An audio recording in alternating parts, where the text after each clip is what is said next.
Never stop learning, because life never stops teaching.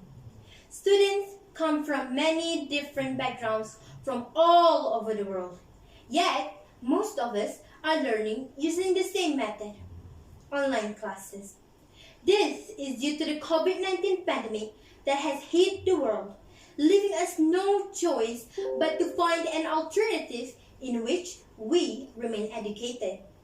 But do you really think this new method is within everyone's reach?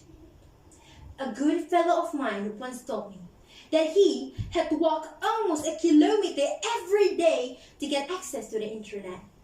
Let me tell you, ladies and gentlemen, some students are having difficulties adapting in this new way of learning. Thus, I am here today to discuss about the struggles of students in online classes.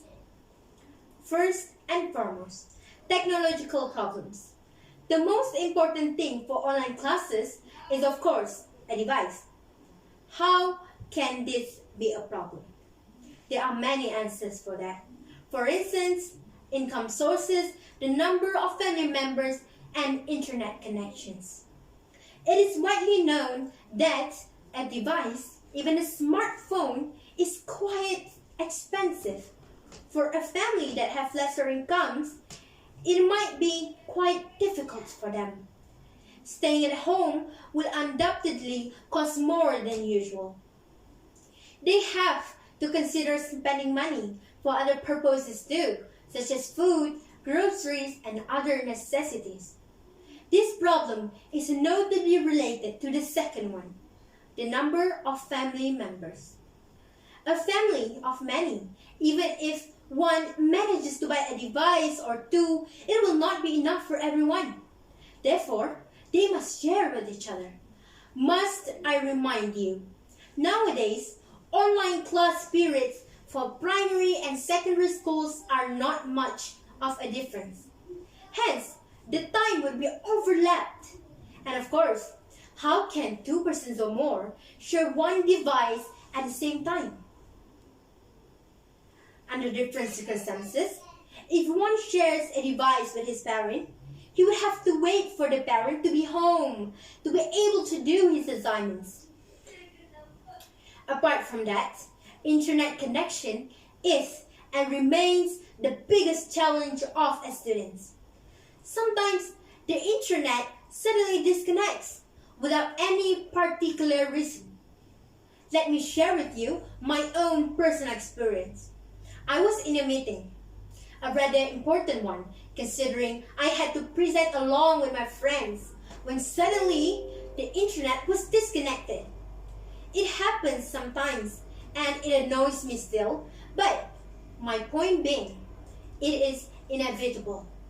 Not only that, for some people, the internet connections are weak because their locations are far from the cell site. Usually, you cannot even load a page due to the internet being so slow. Students who are relying on Wi-Fi for internet connections, a blackout might happen anytime, which causes the connections to be severed. Another pertinent and rather important point is surrounding disturbances. At school, students study in an uninterrupted environment, free from outside influences. However, at home, they don't usually have that freedom. Sometimes, family members might be the problem. For example, younger siblings tend to disturb them while in the middle of doing school tasks. Not to mention, those who have toddlers as siblings have higher responsibilities and demands. They might have to take care of them while studying. I suppose we all know how hard it is to watch over children that age. My classmate once was unable to join a meeting because she had to look after her newborn brother.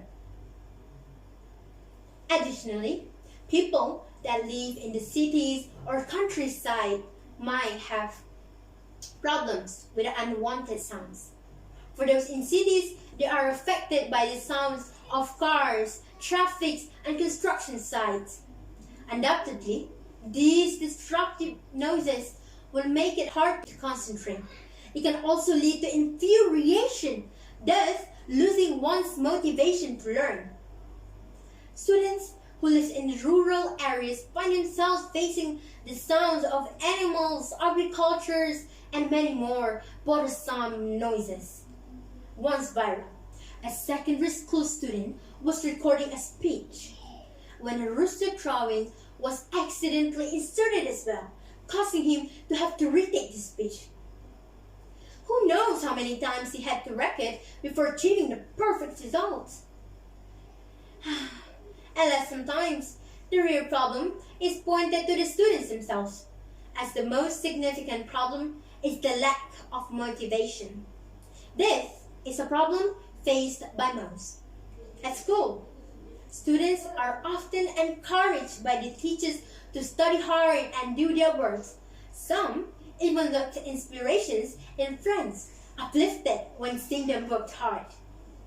Even so, at home, there are fewer things that could inspire them. It is apparent that motivational videos are less efficient, as being at home makes it optional. The environment at home, which is warm and cozy, makes one feel comfortable. They could simply choose not to open and watch them. We are all aware that online classes are not the only medium on the internet to explore. Music, drama series, video games, and many others are considered more interesting than studying. Therefore, the students tend to get tempted at the sight of the opportunity. If not controlled, one could get addicted, thus spending more time on them than they are supposed to, even ignoring classes they were supposed to attend.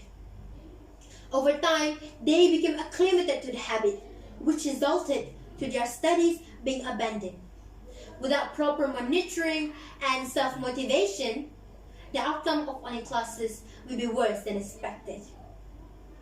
In a nutshell, everyone has their own problems, and it would be very sensible for us to understand the situations we are in.